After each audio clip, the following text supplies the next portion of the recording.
Diyor ertalab ko'zini ochib, telefonini qo'liga olishi bilan ekran uni kutib turgandek, kimdirning yangi mashina olganini, kimdirning balida nonushta qilayotganini, kimdirning kecha qilgan foydasini qo'yganini ko'radi. U esa kofe aralashtirayotganda ichida bitta fikr tinch qo'ymaydi. Nega boshqalar har doim yutayotgandek tuyulaveradi? Unda esa aksincha.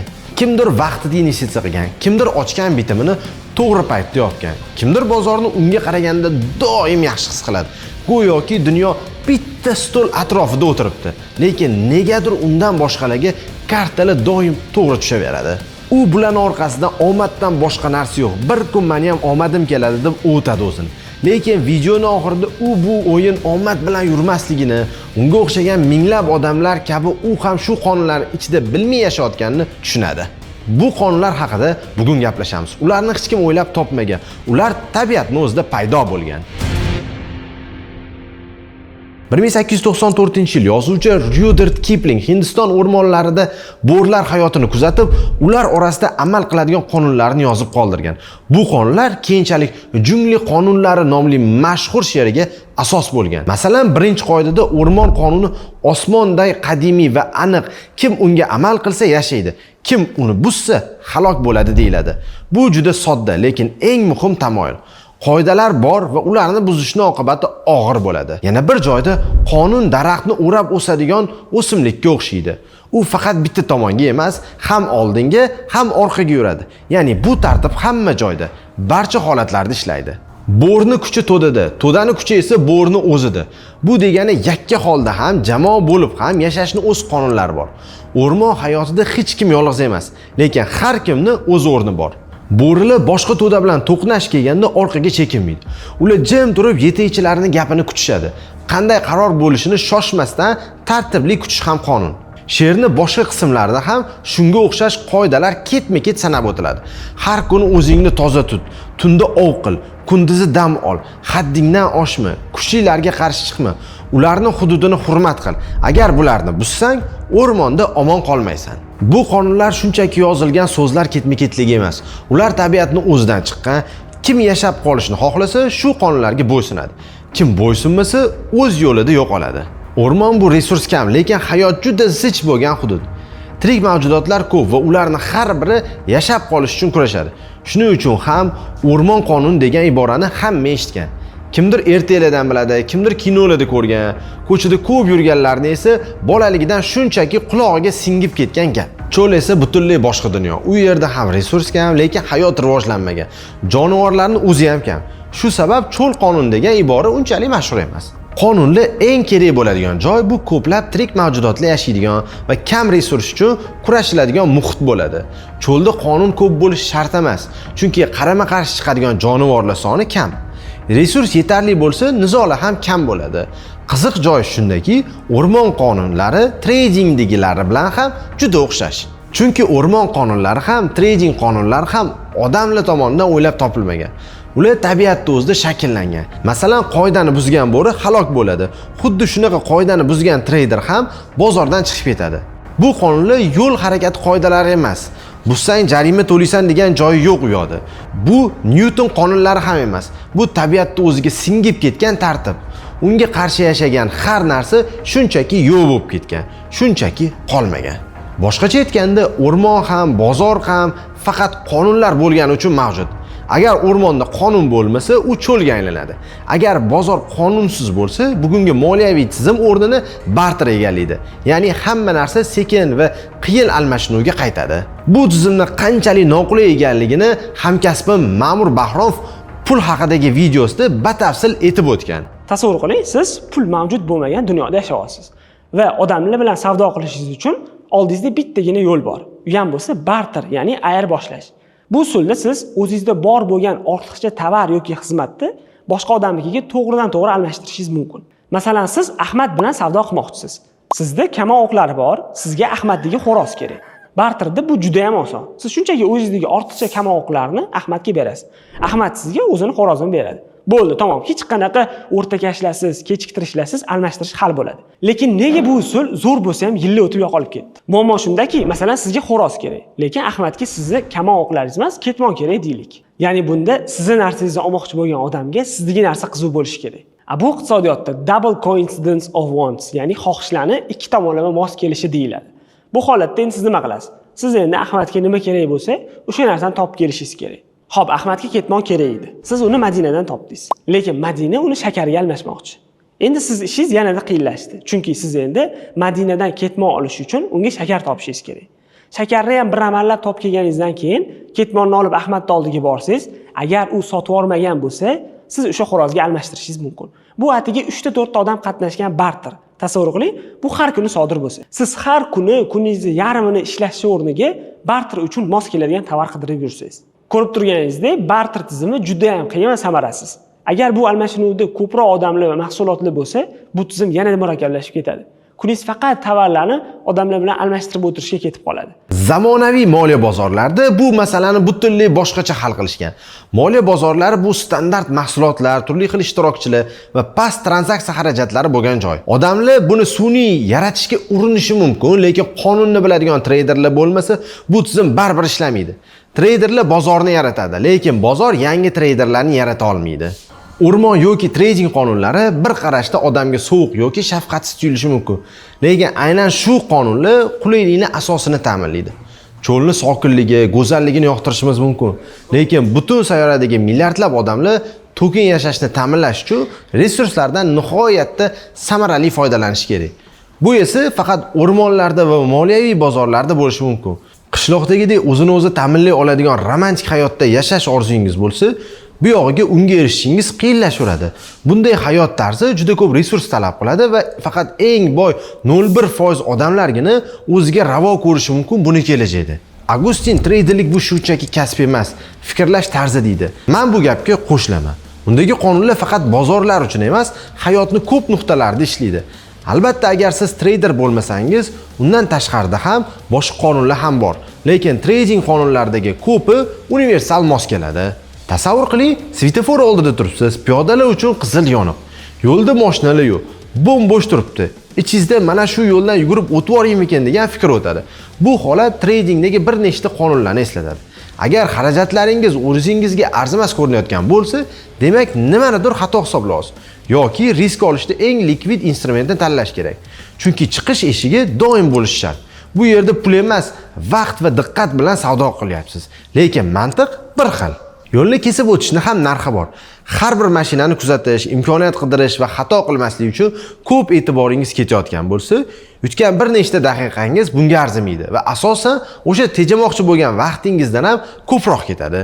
Shuning uchun gap shunchaki yugurib o'tishda emas, aynan qachon va qayerda o'tishni bila olishdi. Masalan, yo'lning o'rtasida ikki tarafni ajratib turadigan oraliq bo'lsa, o'rtaga kelib fikringiz o'zgarib qolsa, orqaga qaytish imkoningiz bo'ladi. Bu likvid imkoniyat. Xavfni boshqarish osonroq unda. O'zi svetofor va piyodalar o'tish yo'laklari bekorga qilinmagan. Yo'lda o'tishdan oldin ikkala tomonga ham qara, yashil yonishini kut, belgilangan joydan o't degan qoidalar faqat sizni emas, butun yo'l harakatini xavfsiz va tartibli qilish uchun kerak. Siz yugurib o'tishda ehtimol xato qilmassiz, lekin agar hamma shuni qilishni boshlasa, butun tizimda muammo chiqishni boshlaydi. Trading qonunlari ham xuddi shunday ishlaydi.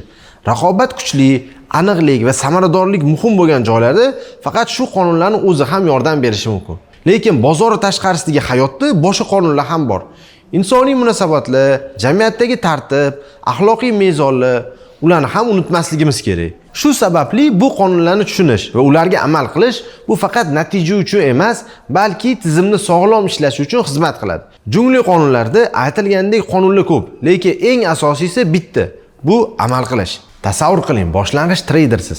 Aytaylik, dushanba tongi ishingiz bozorni kuzatish, qaror qabul qilish va savdo qilib foyda olish. Qiziq taraf shundaki, siz bozor kirishdan oldin ham kun davomida o'zingiz bilib-bilmay ko'plab bitimlarni qilasiz. Oddiy qarorlardek ko'rinadi, lekin ularning orqasida aynan tradingdagi mantiq yotadi. Keling, shularni birma-bir ko'rib chiqamiz. Ertalab uyg'onib, uyquni davom ettirish va ishga borish o'rtasida tanlov qilasiz. Dam olishni sotasiz va vaqt va kuchingizni esa ish haqqi evaziga ayirboshleysiz. Havo iliq, lekin siz qalinroq kurtkani tanladingiz. Chunki yubqasini izlab shovqin qilsangiz, uyqudagilarni uyg'otish xavfi bor. Qulaylikdan voz kechib, uyda tinchlikni sotib oldingiz. Ko'chaga chiqdingiz, ishga ketayotganda telefoningizga bildirishnoma keldi. Kecha OLXga qo'ygan notebookingiz sotildi. eski texnikangizdan voz kechib, o'rniga pul oldingiz. Yo'lni kesib o'tish masalasi keladi. Svetoforga yetmasdan o'rtada bo'sh joyni ko'rib, yugurib o'tdingiz. Vaqt yutdingiz, lekin evaziga xavf va diqqatingiz bo'lingani qoldi. Bu ham risk va mukofot o'rtasidagi klassik savdo. Ishxonaga ketishingiz kerak, sizda avtobus, metro yoki taksi chaqirish varianti bor. Bu yerda ham tanlov qilasiz. Qaysi biri vaqt, pul va qulaylik tarafdan sizga foydaliroq. Bu aniq savdo. Pul evaziga tezroq borish imkoniyatini oldingiz. Piyoda borsangiz arzon, lekin vaqtingiz ko'p ketadi. Aytaylik, avtobusda ketmoqchisiz. Endi joy tanlashingiz kerak. Eshik oldida turish, orqaroqda o'tirib ketishga joy bo'shashini kutish yoki tez chiqib ketishga qulay bo'lgan burchakda turish variantingiz bor. Shularni baholab, vaqtingizni yoki qulaylikni tanlaysiz.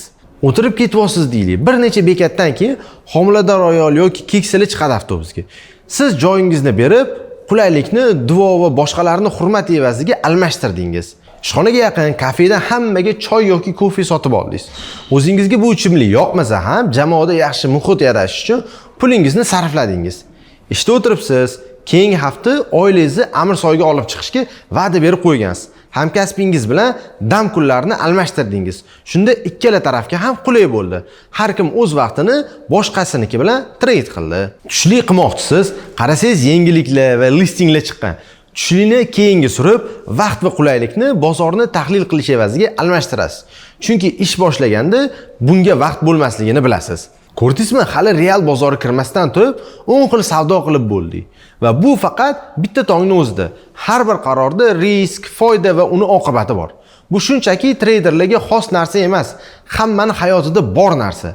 Faqat kimdir buni bilmaydi, kimdir bu orqali ongli ravishda o'z hayotini boshqaradi. O'zi nima uchun tradingni o'rganish kerak degan tabiiy savol tug'ilishi mumkin videoning shu qismida. Trading deganda ko'pchilik faqat grafiklar, bozor, moliya yoki kompyuter ekraniga tikilib o'tirgan treyderni tasavvur qiladi. Aslida trading bu shunchaki biror narsani sotish yoki sotib olish jarayoni xolos. Va bu hayotimizni hamma joyda bor. Insoniyat yozuvini o'ylab topishdan ancha oldin ham turli qit'alarda, turli xalqlar orasida trading bo'lgan. Hattoki yosh bola ham to'liq gapira olmasdan turib, aka-ukasi bilan Lego o'yinchog'ini kim olishi, kimga nima berish bo'yicha bitim qilishni biladi. Hayotimizdagi har bir munosabat ichida ham trading yashiringan. U pul bilan bo'lish shart emas. Masalan, ertalabki misolda ko'rdik. Vaqtimizni, qulayligimizni yoki uyqumizni boshqa narsalarga almashtiramiz. Biz bu savdolarni yozib yurmaymiz, ko'pincha anglamaymiz ham. Lekin ular doimiy ravishda bo'ladi. Masalan, bir tanishingiz sizdan ko'p yordam so'raydi, lekin siz birinchi marta biror narsa iltimos qilgan paytingiz qochishni boshlaydi. Shunda ichingizdagi treyder uyg'onadi va bu almashinuvga boshqacharoq qaray boshlaysiz. Qiziq joyi, trading qonunlari faqat moliyaviy bozorlarda emas, mana shunaqa oddiy holatlarda ham ishlaydi. Endi yana savol tug'iladi. Agar trading shunchalik oddiy va hayotimizning bir qismi bo'lsa, moliyaviy bozorlardagi trading nimasi bilan boshqacha? Aslida bu bozorlar nisbatan yaqinda paydo bo'lgan. Masalan, hukumat qarzlari bozor ko'rinishida savdo qilinishi 13-asrda Venetsiyada boshlangan. 17-asr kelib Amsterdamda aksiya bozori yo'lga qo'yilgan. Bu tizim shunchalik qulay va samarali bo'lib chiqqanki, g'oyalar butun dunyoga tarqaldi. Natijada bugungi kunda bizda turli xil moliyaviy bozorlar bor. Ularning ta'siri esa kundan kunga kattalashib o'tdi. So'nggi 10 yil ichida texnologiyalar va biznes modellarida juda katta o'zgarishlar bo'ldi. Google, Nvidia yoki Airbnb kabi kompaniyalar aynan shu bozor tamoyillariga tayanib butun dunyoni o'zgartirdi. Ya'ni moliya bozorlari faqat treyderlar uchun emas, butun iqtisodiyot uchun kuchli mexanizm bo'lib xizmat qildi. Shunga qaramay ko'p odamlar uchun bu bozorlar tushunarsiz va yopiqdek tuyuladi. Buni sababi oddiy. Kostyum kiygan moliyachilar o'zlarini juda muhim ko'rsatishni yaxshi ko'radi. Ustiga bull run, bear, short, long degan hashamatli jargonlarni ham ko'p ishlatadi. Shu sabab odamlarga bu soha begona bo'lib qoladi. Aslida esa hamma trader bo'lib tug'iladi. Shunchaki kimdir bu ko'nikmani rivojlantiradi, kimdir esa yo'q. Moliyaviy bozorlar deganda ko'pchilikni ko'z oldiga darrov fond bozorlari, aksiyalar, valyuta bozorlari yoki tovar savdosi keladi. Aslida esa bu bozorlar bir-biridan farq qilsa ham, ularni umumlashtirib turadigan bir nechta muhim xususiyatlar bor. Aynan shu narsa bozorni kuchli qiladi. Birinchidan, bu bozorlar standart mahsulotlar bilan ishlaydi. Masalan, Apple kompaniyasining aksiyasini olaylik. Mana shu narsani ko'rganda hamma bitta narsani tushunadi. Bitta aksi boshqasidan farq qilmaydi. Bu siz bilan men bilgan mashina bozoriga o'xshamaydi. Mashina markasi bitta bo'lsa ham har bittasini holati, yurgan masofasi, xususiyatlariga qarab turib farq qiladi. Moliyaviy bozorlarda esa bitta mahsulot hammaga bir xil shart bilan taklif qilinadi. Hamma shu shartlarga kelishgani uchun bozor tez ishlaydi va savdo qilish ham oson bo'ladi. Ikkinchidan, bu bozorda doim ishtirokchilar ko'p bo'ladi. Masalan, bitta kompaniya aksiyasini olaylik. Bir vaqtning o'zida o'nlab odamlar uni sotib olmoqchi. Yana shuncha odam sotmoqchi bo'ladi.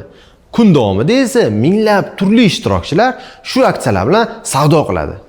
Bu degani siz istagan paytda savdo qilish uchun xaridor yoki sotuvchi topish qiyin emas. Uchinchidan, bozor ishtirokchilarining turlari ko'p. Katta pensiya jamg'armalari, fondlar, treyderlar, banklar, hatto algoritmlar ham bor. Hammaning maqsadi har xil, strategiyasi ham har xil. Masalan, siz mashina olmoqchi bo'lsangiz, uni faqat yaqin atrofdagi bir nechta dilerlardan olasiz. Variantlar cheklangan. Moliyaviy bozorlar esa o'yinchilari juda ko'p. Bu esa bozordagi harakatni kuchaytiradi. To'rtinchidan, tranzaksiya xarajatlari juda past. Oddiy odam ham hozirning o'zida bir necha 100 ming dollarlik aktivni 10 dollarga yaqin xarajat bilan sotib olishi mumkin. Bu masalan uy sotib olishdagi makler puli, yuridik xarajatlar, vaqt xarajatlari bilan solishtirganda juda katta farqi bor. Mashina olishda ham ko'p vaqt va qo'shimcha to'lovlar ketadi. Moliyaviy bozorlarda esa bu ishlar juda soddalashtirilgan. Albatta, bular barcha moliyaviy bozorlarda bir xil darajada bo'lmasligi mumkin. Lekin umumiy manzarani tushunish uchun aynan shu 4 ta xususiyatni bilish o'zi yetadi. Shuning uchun moliyaviy bozorlar shunchalik keng tarqalgan va iqtisodiyotda muhim o'rin egallagan. Moliyaviy bozorlar bu shunchaki savdo qilinadigan joy emas. Bu insoniyat tarixidagi eng samarali almashinuv tizimi. Asrlar davomida odamlar resurs yetishmovchiligi, masofa, xavf va vaqt kabi cheklovlarni yengish uchun turli yo'llarni izlashgan. Aynan shu izlanishlar natijasida bugungi bozorlarga asos bo'lgan tamoyillar shakllangan. Bozorlar shunday tuzilganki, unda tartib ham, raqobat ham, imkoniyat ham bir joyda mavjud bo'ladi. Har bir mahsulot standartlashgan, har bir qaror ortida minglab o'yinchilar turibdi. Ularning maqsadlari esa turlicha. Kimdir uzoq muddatli investitsiya qiladi, kimdir qisqa muddatli savdo qiladi, kimdir esa riskni boshqaladi. Shu xilma-xil sabablar bozor tirik organizmga o'xshaydi. U doimo harakatda, doimo o'zgarib turadi. Va aynan shu xususiyatlar sabab bozorlar bugungi dunyoning yuragiga aylangan. Davlatlar siyosatini ham, kompaniyalar taqdirini ham, oddiy insonlarning kundalik hayotini ham moliyaviy bozorlar shakllantirib boryapti. Bozorlarsiz zamonaviy dunyoni tasavvur qilish qiyin. Tovarlar sekin oborot bo'ladi, investitsiyalar kamayadi, innovatsiyalar esa to'xtaydi. Shuning uchun bu tizimni tushunish faqat treyder bo'lish degani emas. Bu dunyoni qanday ishlashini, kuchlar qanday harakat qilayotganini, qaysi qonunlar orqasida butun tizim tik turganini anglash degani. Kim bu qonunlarni tushunsa, u shunchaki tomoshabin bo'lib qolmaydi, u o'yinga kiradi. Va bu o'yinda qoidalarni bilmaganlar emas, ularni chuqur tushunganlar yutadi. Biroz yengillashamiz. Bugungi zamonaviy dunyoda moliya bozorlarida hisob ochish va savdo qilish juda oson bo'lib qolgan. Oddiy odam ham 15 daqiqa ichida istalgan platformasida ro'yxatdan o'tib, o'sha vaqtning o'zida pul o'tkazib, savdoni boshlashi mumkin. Hamma narsa bir necha bosish bilan hal bo'ladi. Xohlasangiz aksiyalar, xohlasangiz kriptovalyuta, xohlasangiz boshqa minglab aktivlar. Lekin savol shu yerda paydo bo'ladi. Qaysi aktivni olish kerak? Qachon sotish kerak? Qanaqa narxda? Bu savollarga javob berish esa unchalik oson emas. Chunki bozor har kuni ustingizga axborot, signal va tahlillarni yomg'ir qilib yog'dirib tashlaydi. Demak, bozor qonunlarini tushunish bu faqat trade qilish emas, hayotni boshqarishni o'rganish ekan. Chunki har bir qaroringiz, har bir almashinuv bu trade, ya'ni savdo. Kimdirni bundan xabari yo'q, kimdir esa shu qonunlarni tushungandan keyin hayotini butunlay o'zgartiradi. Biz bu videoda faqat kirish qildik. Keyingi videoda shu qonunlarning ichki mexanizmlarini hayotda va bozorda qanday ishlashini batafsil ochib beramiz. Ungacha video boshida aytgan Ma'mur Bahromovni pul haqida tayyorlagan 1 soatlik videosini tomosha qilib turing. Video havolasi mana shu yerda chiqadi.